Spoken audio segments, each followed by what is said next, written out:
네, 오늘 하나님의 말씀은 누가복음 8장 22절로 25절까지 말씀을 제가 봉독해 드립니다. 누가복음 8장 22절로 25절의 말씀입니다. 신약성경 제가 가지고 있는 성경 104장이네요. 누가복음 8장 22절로 25절까지 말씀을 제가 봉독해 드립니다. 하루는 제자들과 함께 배에 오르사 저희에게 이르시되 호수 저편으로 건너가자 하시매 이에 떠나 행선할 때에 예수께서 잠이 드셨더니 마침 폭풍이 호수로 내리침에 배에 물이 가득하게 되어 위태한지라. 제자들이 나와 깨워 가로되 주여 주여 우리가 죽겠나이다 한데 예수께서 잠을 깨사 바람과 물결을 꾸짖으시니 이에 그쳐 잔잔하여지더라. 제자들에게 이르시되 너희 믿음이 어디 있느냐 하시니 저희가 두려워하고 기히 여겨 서로 말하되 저가 뉘기에 바람과 물을 명함에 순종하는고 하더라. 아멘. 네. 일주일 동안 잘 지내셨죠? 네, 저는 아주 일주일을 너무 정신없이 바쁘게 보냈습니다. 네, 한 사람이 세 사람, 네 사람 목을 하려고 했더니 너무 바빠서 정신이 없었습니다. 지난 1년을 우리가 이렇게 돌아보면 어떻게 생각하면 위험할 때도 참 많았고, 그렇죠? 어떻게 생각하면 참 하나님의 복된 시간들을 보냈습니다. 성경을 읽다 보면요, 매우 당황스러운 장면들이 종종 있습니다. 그렇죠? 성경을 읽다 보면 하나님의 명령을 따라 움직였는데 하나님의 명령과 또 하나님의 함께 하시겠다 그렇게 하시면서 사역을 시작했는데 그렇게 하나님이 도와주시겠다는 말씀을 믿고 시작한 일들이 잘 안 될 때가 종종 있어요. 그게 성경에도 그런 일들이 종종 기록되어져 있습니다. 하나님이 올라가라, 전쟁에 올라가라 명령을 받았는데 전쟁에 올라갔더니 전쟁에 시작했더니 완패를 해버리는 모습들, 그런 모습들을 보면서 이게 왜 이럴까 하는 그런 궁금증을 참 우리를 당황하게 할 때가 많다는 겁니다. 매우 큰 난관에 부딪힐 때가 있습니다. 만군의 하나님이시고 천지의 창조자시고 그렇게 소개되시는 하나님과 함께 했는데 그 하나님의 명령을 따라 움직였는데 왜 종종 우리는 난관에 부딪힐까?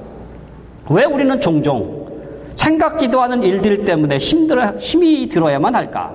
이러한 풀리지 않는 수수께끼 같은 그러한 일들을 우린 종종 경험하고 살아갑니다.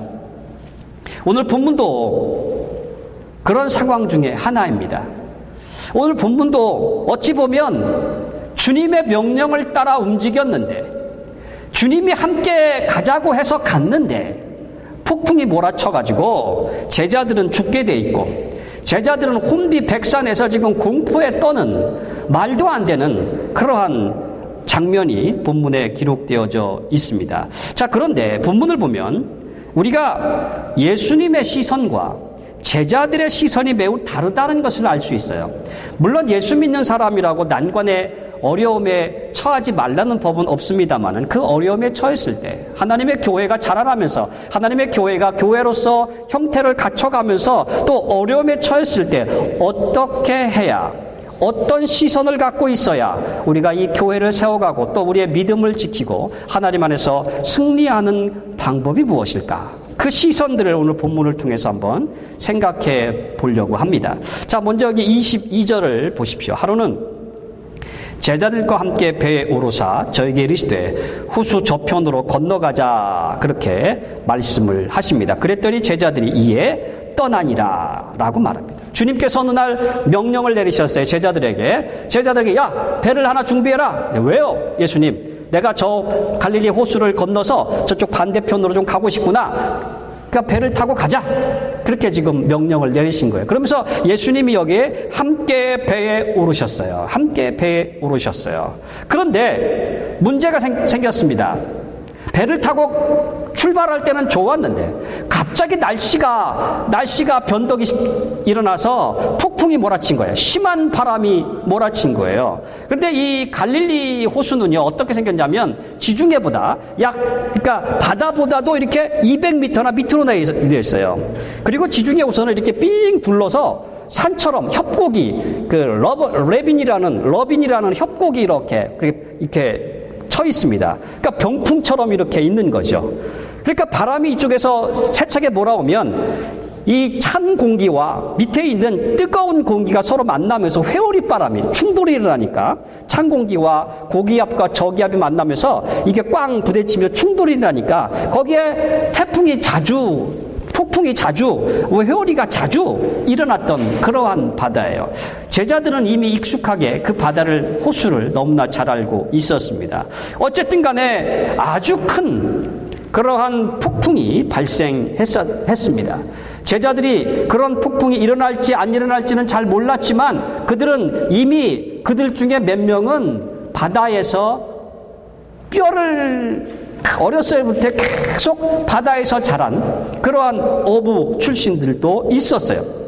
아마 그들은 생각했을 겁니다. 아마 이 정도는 충분히 헤쳐나갈 수 있어. 그래서 여기 보니까 처음에 여기 호수 저편으로 건너가자 하심에 이에 떠나 큰 폭풍이 왔다. 그런 거 보니까 예수님을 깨우기 전까지는 이들도 어떻게든지 해보려고 노력했던 것 같아요. 폭풍을 이겨내 보려고 노력했던 것 같습니다. 제자들은 폭풍에서 벗어나고자 했어요. 물이 찰 때에 물을 밖으로 내보냈을 겁니다. 열심히 펐을 겁니다. 그런데 문제는 점점 더 위험에 처했어요. 그래서 오늘 본문에 보니까 뭐라고 되어 있냐면 광풍이 호수로 내려침에 배에 물이 가득하게 되어 라고 말합니다. 네. 배에 물이 가득 찼어요. 이 표현은 아마도 굉장히 긴박하다. 그죠? 지금 상황이 너무나 긴박한 상황을 우리에게 읽는 독자들에게 알려주기 위한 표현일 것 같아요. 굉장히 긴박해요. 물은 계속 배 안으로 차지어 아무리 퍼내도 그 폭풍이 배 안에 물을 계속 쏟아붓는 거예요. 그러니 퍼내는 것만큼 들어오는 양은 더 많은데 감당이 안 되는 상황입니다. 그래서 지금 굉장히 위험성이 있는 표현을 하고 있는 거예요. 배에 물이 가득 찼더라 라고 말이죠. 자, 그런데 참 재미있는 것이 있습니다. 배는 점점점 물이 차서 가라앉아가고 있는 그 상황에서 예수님은 뭐 하고 계시냐면 23절에 보니까 주무시더라. 그죠? 예수님은 주무셔요. 전복할 배가 큰 놀이 이르죠. 배가 전복되어질 위험에 처해 있는데 조종이 불가능해진 상태에 있는데 큰 폭풍이 불어서 배는 지금 목숨이 위험한 상황에 있는데 시선을 조금 바꿔보니까 제자들의 시선이 아닌 주님 쪽으로 시선을 조금만 돌려보니까 주님은 거기서 그 정신없는 그곳에서 그 위험천만한 그곳에서 뭐 하고 계시냐면 평안하게 주무시고 계시다는 거예요. 종종 우리 어른들이 그런 말을 해요. 잠을 깊게 자는 사람들한테는 업어가도 모를 것 같다고. 그렇죠? 우리 예수님이 지금 그런 상황이 있을 것 같아. 좀 피곤하셨던 모양이죠. 우리 주님은 그런 상황에서 주무시고 계셨어요. 자, 그런데 주님과는 정반대의 모습을 보인 제자들이 있어요. 지금 물이 차니까 살아보려고 애를 씁니다. 살아보려고 정말 열심을 다해서 노를 젓습니다. 그리고 물을 밖으로 뽑아내기 위해서 최선을 다합니다. 그런데 이들의 모습을 보면 여기 참 재미있는 표현들이 있는데 여기 이들의 모습을 보면 뭐라고 되어 있냐면 위태한지라. 그리고 24절에 예수님을 깨우면서 뭐라고 표현하냐면 우리가 죽겠나이다. 그렇게 표현합니다. 우리가 뭐 한다고요? 죽겠나이다. 네. 지금 예수께서 말씀하시기를 제자들이 예수님에게 평안하게 있는 예수님에게 말씀하시기를 우리가 지금 죽게 생겼습니다 라고 말하는 거예요. 위험한 상황이 처해지니까 이들은 어떠한 형편이 들어왔냐면 지금 자신들의 평안이 깨지고 마는 거예요. 자신들의 평안이 사라지고 만 거예요. 예수님은 그 상황 속에서도 평안함 가운데 주무시고 계셨는데 제자들은 살아보기 위해서 열심을 다하지만 그 삶이 너무 힘이 들었기 때문에, 그 삶이 너무 지쳐버렸기 때문에, 그 삶이 마치 자기들을 죽일 것 같은 공포감으로 몰아왔기 때문에 제자들은 지금 어떤 상황이냐면 평안함을 깨쳐버린 거예요. 그래서 평안이 없이 오히려 공포 가운데 스스로를, 그래서 본문 24절에 우리가 죽겠나이다 라고 주님을 깨우면서 지금 원망하고 있는 그런 모습이라고요. 자, 그런데 여러분, 예수님의 시선과 제자들의 시선의 차이점이 여기서 극명하게 나타납니다. 자, 제자들은 지금 무엇을 위해서 배를 타고 갑니까? 무엇을 위해서 호수를 건너갑니까? 제자들은 본인들이 가고 싶어 했던 것이 아니었어요. 제자들은 단 하나의 명령을 따랐을 뿐이에요. 제자들에게 필요한 것은, 제자들이 들었던 것은 예수께서 22절에 예수께서 말씀하시기를 야 일어나자, 호수 저편으로 건너가자, 너희가 배를 하나 준비해서 그 배를 타고 호수 건너편으로 가자, 그거 하나였어요. 그것 하나 듣고 제자들은 움직인 거였어요. 이미 제자들은 하나님의 명령, 이분이 그리스도이서 하나님의 살아계신 아버지 하나님의 아들인 것을 이미 고백한 상태였어요. 그런 분께서 배를 타고 함께 가자라는 명령을 가지고 움직인 거예요. 그 배와 주님이 그곳에 함께 하고 계셨던 거예요. 제자들은 위험한 상황이 닥치니까, 힘든 일들이 발생하니까, 삶에 어려운 일들이 발생하니까 그것을 망각해버린 거예요. 그 시선을 놓쳐버린 거예요. 예수께서 함께하고 계시다는 시선도 놓쳐버렸고, 예수께서 지금 그것을 우리가 배를 타고 가는 이유도 그들은 잊어버린 거예요. 왜? 위험한 상황에 처해지니까. 그렇죠. 위험한 상황에 처해지니까 내가 왜 이 일을 하고 있는지를 잊어버리고 만 거예요. 이것이 이들을 공포감으로 몰아냈고, 이것이 이들을 불평하게 만들어냈어요. 우리가 죽겠나이다.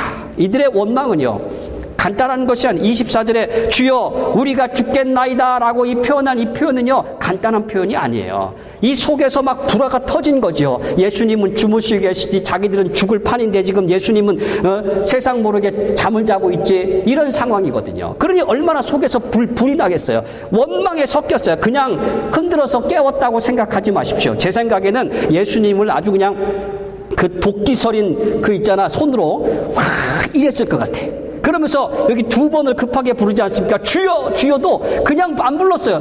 너무 속에서 화가 나서 막 화를 내면서 불렀던 것 같아요. 막 주여 하면서, 그죠? 그러면서 두 번을 부르면서 우리가 죽겠는데, 새번역 성경에 보니까 뭐라고 표현하냐면 우리가 죽겠는데 당신 상관하지 않습니까? 이렇게 새번역은 표현했어요.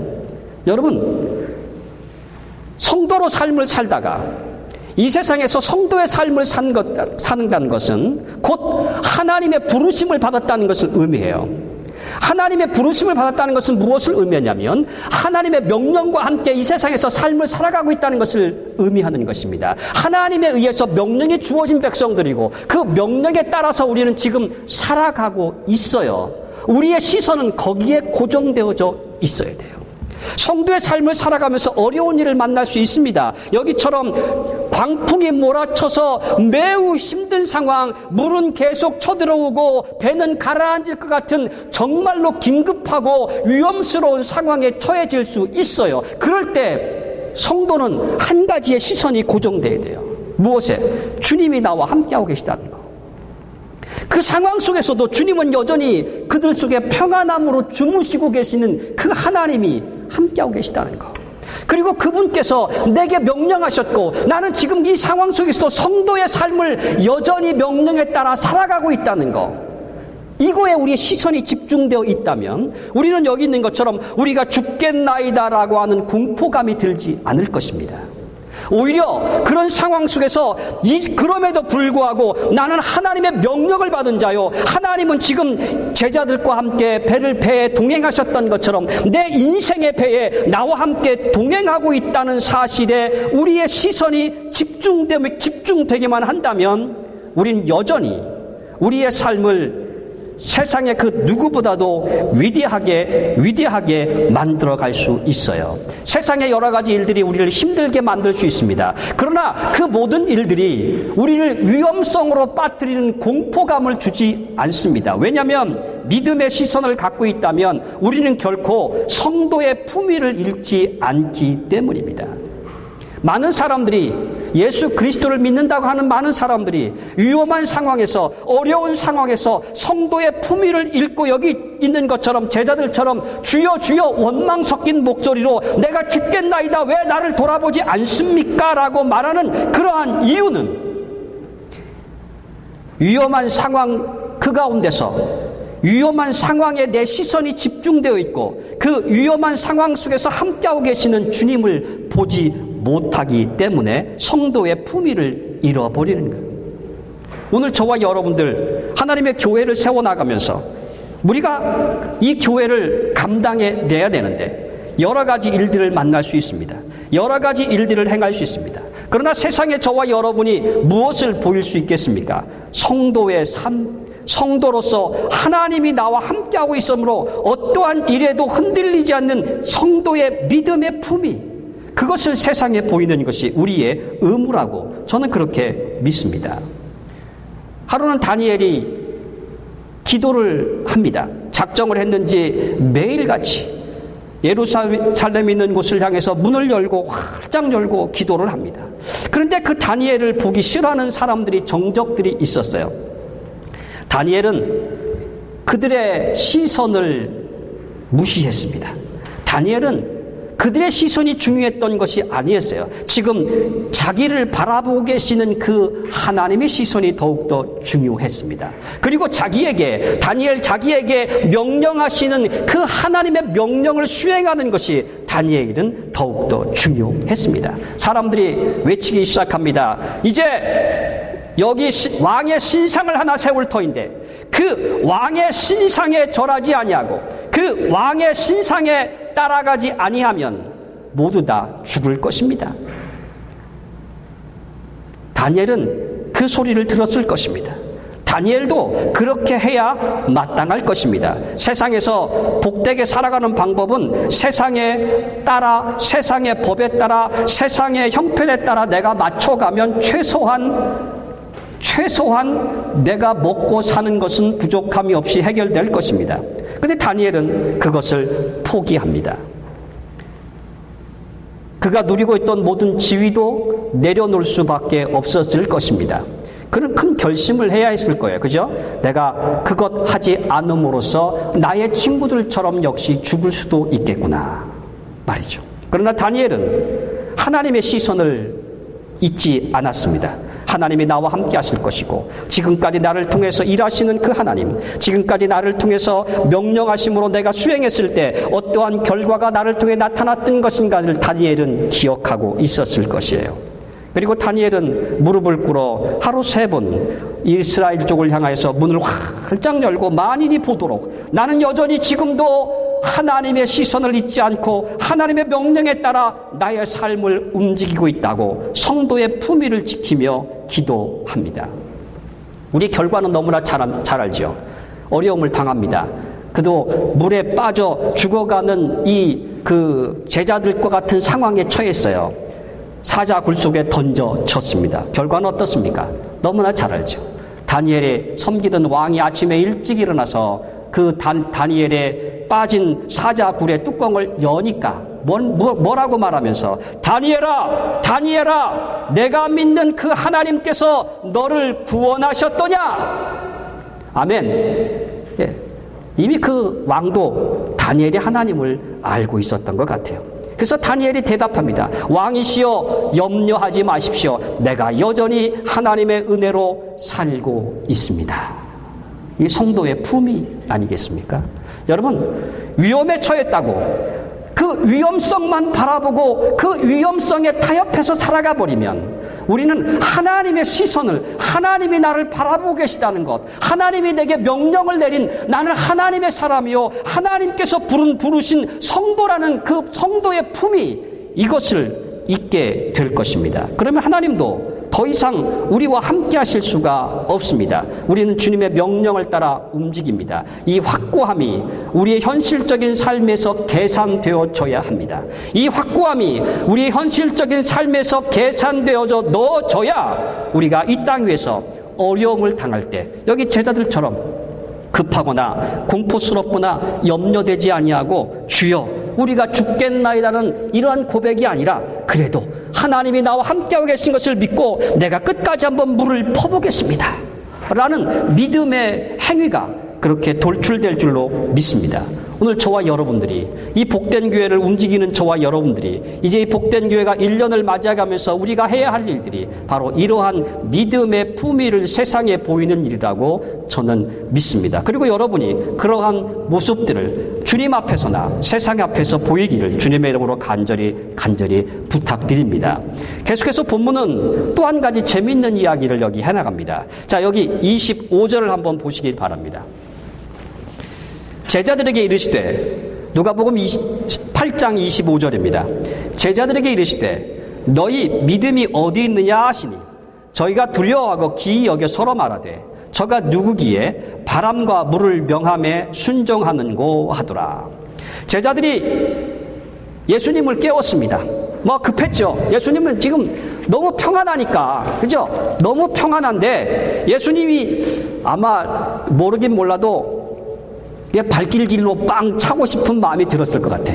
지금 나는 죽게 생겼는데 이 사람은 편하게 잠을 자고 있으니까 그 위험 상황 속에서 긴박한 상황 속에서 이분은 지금 세상 모르고 자고 있으니까 폭풍이 몰아치는데 제자들은 그 폭풍을 뭐로 생각하냐면 자신들을 죽일 수 있는 도구로 본 것이에요. 이 폭풍이 나를 죽일 수가 있겠구나. 이 폭풍이 나를 이 물속에 집어넣을 수도 있겠구나. 그렇게 생각했어요. 그런 생각이 드니까 얼마나 다급했겠습니까? 얼마나 힘들었겠어요. 그래서 주님을 깨워 시작합니다. 원망하면서, 아까 말씀드렸듯이 원망하면서 깨웠어요. 지금 이 상황을 조금만 이렇게 표현하면 어떨까요? 참 속도 편하네. 뭐 저런 사람이 다 있어. 좀 그런 상황일 것 같아. 또는 이렇게 표현하면 어떨까요? 해도 너무하는 거 아니야? 아니, 저 양반 때문에 내가 지금 이렇게 고생하는데 저 양반이 이 배 타고 가자고만 안 그랬으면 우리가 저기 육지로 통해서 갈 수 있는데 저 양반 때문에 우리가 지금 죽게 생겼는데 전 지금 뭐 하는 거야? 아이고 그냥 한 대 콱 쥐어받고 싶어. 이제 그러한 모습이 아닐까 생각을 합니다. 속도 모르고 잠만 자는 주님을 보면서 얼마나 답답했을까. 나는 죽게 생겼는데 왜 나를 도와주지 않을까? 왜 아무렇지도 않게 저러고 계실까? 주님을 깨웠습니다. 그런 마음으로 주님을 깨웠으니 주님을 깨우는 방법도 거칠었을 겁니다. 아까도 말씀드렸듯이 매우 세차게 흔들었을 것이에요. 자, 그런데 25절에 주님이 깨자마자 여기 24절에 참 주님이 깨자마자 무엇을 합니까? 주님은 무엇을 합니까? 깨자마자 일어나셔서 왜 깨웠어? 물어보지 않습니다. 나를 왜 깨웠어? 뭐야? 라고 물어보지 않습니다. 어떤 신학자는요, 이 24절의 표현을 이미 예수님께서는 짐작하고 계셨다라고 그렇게 말씀합니다. 이미 배를 타고 출발하시기 전에 제자들의 상태를 확인하시고 싶었던 거예요. 제자들이 이미 이런 상황 속에서 어떻게 대처할지를 예수님은 알고 계셨던 거예요. 그리고 그들에게 무엇인가를 말씀해주고 싶었던 것이다 라고 바클레이라는 그런 성경학자는 그렇게 24절을 주석했습니다. 어쨌든 간에 예수님이 일어났어요. 그리고 바다를 향해서, 파도를 향해서, 바람을 향해서 잠잠하라고 외칩니다. 그랬더니 그 파도가, 바람이 잠잠하여 졌습니다. 자, 그런데 여러분 25절에 제가 25절을 조금 전에 읽었잖아요. 바람과 파도를 잠잠하라고 명하신 그분의 음성을 들었던 제자들의 표현은 참으로 어처구니가 없습니다. 여기 보니까 두려워하고, 예수님께서는 바람과 파도를 향해서 잠잠하라고 명령했고 바람과 파도는 그 명령에 따라서 잠잠해지고 있어요. 한꺼번에 탁 잠잠해진 것이 아니고 성경에 보면 잠잠하여 지고 있었어요. 제자들은 그 잠잠하여 지고 있는 것에 시선이 집중되어진 거예요. 예수님의 명령이 아니라 예수님이 바람과 파도를 향해서 잠잠하라고 외치신 그 외침이 아니라 바람과 파도, 여전히 불어제끼고 있는 바람과 파도, 여전히 자기들에게 위협스럽게 느껴지고 있는 바람과 파도, 그것을 보고 있는 것이에요.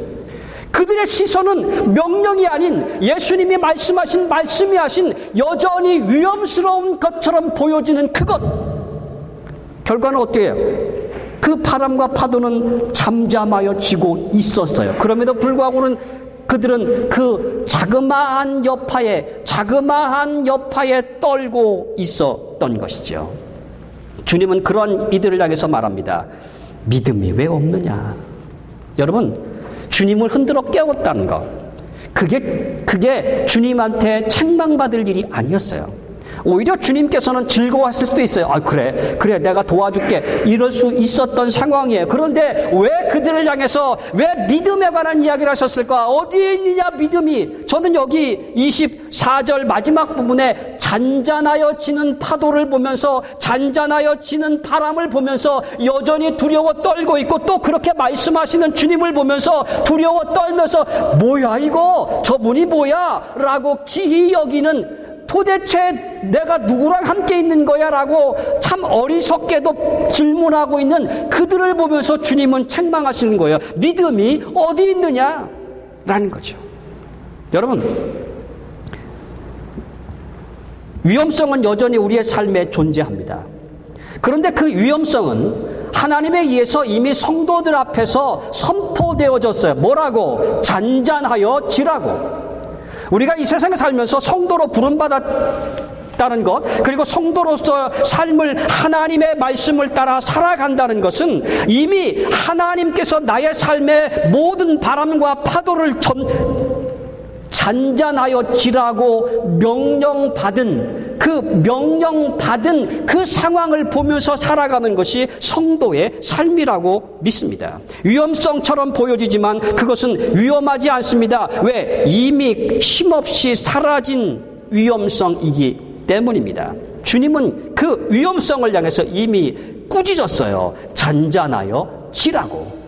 우리가 바라봐야 될 게, 우리가 위험성을 만났을 때, 위험해졌을 때 우리가 그 위험성에서 넉넉하게 이겨낼 힘은 어디에 있냐면 하나님께서 이미 그것을 향하여 잔잔하여 지라고 말씀하셨다는 것에 우리의 믿음의 시선이 가 있는 것이에요. 그러면 오늘 저와 여러분이 그런 위험성으로부터 넉넉히 이겨내는 거죠. 주님 앞에서 너희 믿음이 어디 있느냐라고 책망받지 않을 것입니다. 만약 이들이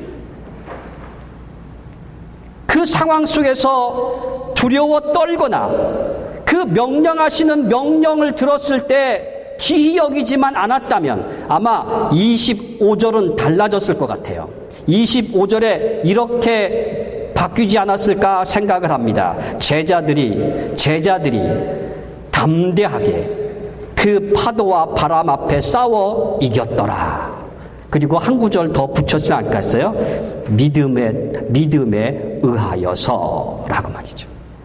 아마 그러지 않았을까 생각을 합니다. 여러분, 오늘 저와 여러분에게도 위험성은 여전히 존재합니다. 위험해질 수 있어요. 그러나 그 위험성이라는 것은 우리를 넘어뜨릴 만큼 강력하지 못합니다. 왜냐하면 주님이 이미 그 위험성을 향하여서 강하게 꾸짖으셨기 때문입니다.